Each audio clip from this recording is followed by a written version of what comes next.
Est-ce qu'il est dangereux de conduire au Maroc? Marhaba, bienvenue, je suis Slimane, coach en expatriation vers le Maroc à partir du Brésil en m'appuyant sur des professionnels localisés dans plusieurs villes du Maroc. Alors j'ai l'idée de cette vidéo après avoir été contacté par un Français qui souhaitait s'installer au Maroc, mais comme il ne savait pas dans quelle ville, il a souhaité d'abord faire un repérage. Et donc, il a donc passé 15 jours au Maroc. Il est descendu à l'aéroport de Fès, une voiture l'attendait pour aller à Casablanca, ensuite Rabat, Rabat pour aller à Tanger, Tanger, Tétouan, et ensuite il est rentré à Fès pour revenir en France. Et on s'est parlé par la suite, j'ai demandé qu'il me fasse un retour d'expérience, et il m'avait dit qu'il avait une très mauvaise expérience de conduite à Casablanca, et ça fait tilt dans ma tête parce que j'ai eu exactement le même retour en fait. Lorsque je suis parti pour la première fois au Maroc en voiture, c'était en 1993. J'étais jeune conducteur et inexpérimenté, j'avais juste 20 ans. Effectivement, c'était vraiment le chaos à Casablanca. D'ailleurs, il faut savoir qu'en ville, en tant qu'automobiliste, vous allez devoir partager la chaussée avec plusieurs autres acteurs.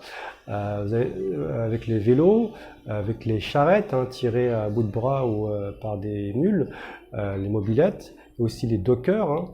Ce sont de nouveaux acteurs, ce sont des motos à 3 roues pour transporter des personnes ou bien de la marchandise, et aussi les piétons. Effectivement, vous avez des piétons qui vont circuler sur la chaussée alors que les trottoirs sont vides, ou des fois il arrive aussi parce que les trottoirs sont envahis par les vendeurs ambulants.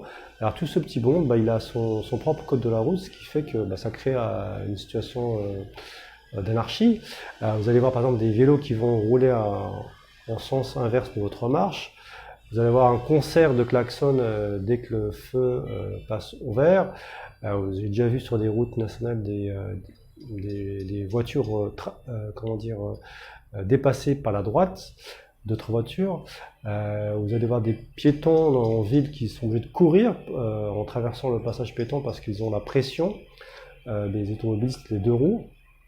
Vous allez voir justement ces mêmes piétons qui vont traverser n'importe comment les rues de la ville.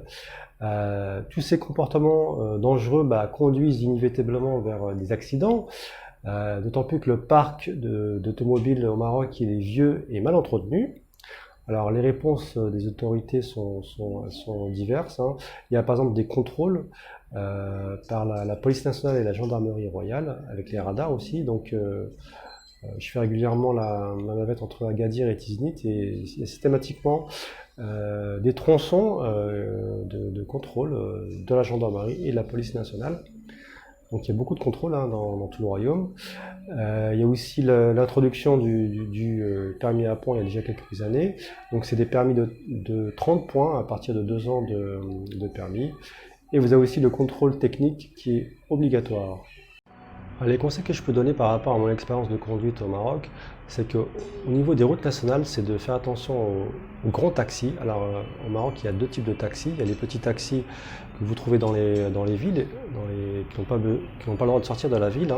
Ce qui est original, c'est que par exemple, chaque ville a des taxis d'une couleur différente. Par exemple, à Casablanca, les taxis sont rouges. À Agadir, les taxis sont orange, et à Rabat, par exemple, ils sont bleus. Alors ensuite, vous avez des grands taxis, donc c'est des taxis qui font des connexions entre les villes, par exemple entre Rabat et je sais pas, Fès, par exemple.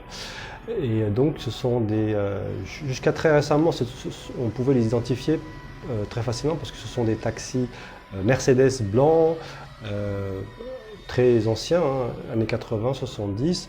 Et très inconfortable parce que on est 4 à l'arrière et 2 sur le siège passager. Donc j'ai déjà expérimenté plusieurs fois, c'est vraiment inconfortable. Mais depuis quelques années, vous avez l'apparition des Dacia Logi, donc c'est une nouvelle génération de taxis, beaucoup plus confortable. Chacun a une place. Et donc à terme, ce sont eux qui vont remplacer les Mercedes. Et donc pourquoi je vous demande de faire attention à ces taxis, c'est parce qu'ils s'arrêtent de manière vraiment inopinée, brutale sur les routes nationales. Pourquoi? Tout simplement pour prendre des clients qui les interpellent sur la route. Donc voilà, ils freinent subitement sans mettre de clignotant. Donc vraiment éviter de les coller et si possible les dépasser. Pour la conduite en ville, s'il y a une voie double, je vous conseille vraiment de prendre la voie de gauche afin d'éviter tout ce qui est mobilette, charrette, docker. Non plus qu'on ne sait pas si ces véhicules sont assurés ou s'ils ils sont à jour au niveau des cotisations. L'attitude à avoir dans la conduite en ville, c'est de, si possible, ça dépend de la personnalité de chacun, mais d'être zen, patient, ne pas s'énerver, parce que si on s'énerve, on risque justement de faire une bêtise. Et la suggestion que je peux vous faire, si vous êtes amené à vous déplacer en ville, c'est tout simplement prendre un taxi, comme ça vous évite le stress de la conduite et aussi peut-être le stress de trouver une place. Ensuite, si vous êtes à Casablanca ou à Rabat, sachez que vous avez aussi le tramway que vous pouvez prendre, sachant qu'il y a des projets de construction de tramway à Tanger et à Marrakech.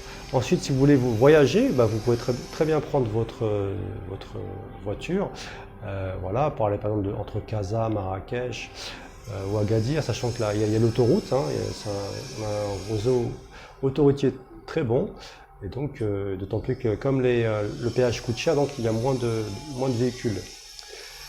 Ce que j'ai constaté au niveau de la conduite des Marocains, je trouve qu'ils ont une conduite nerveuse. Il y a une sorte voilà, ça crée une sorte de rapport de force, ce qui fait que si vous avez une conduite hésitante, vous allez être pénalisé. Et ce qui ressort de cette conduite aussi, c'est aussi le sentiment du chacun pour soi. Voilà, alors voilà pour cette vidéo, j'espère qu'elle vous a été utile. N'hésitez pas à partager, à laisser vos commentaires ou aussi laisser des conseils. Et si vous avez un projet d'installation au Maroc, n'hésitez pas à me contacter. L'appel est offert. À bientôt, Bslama.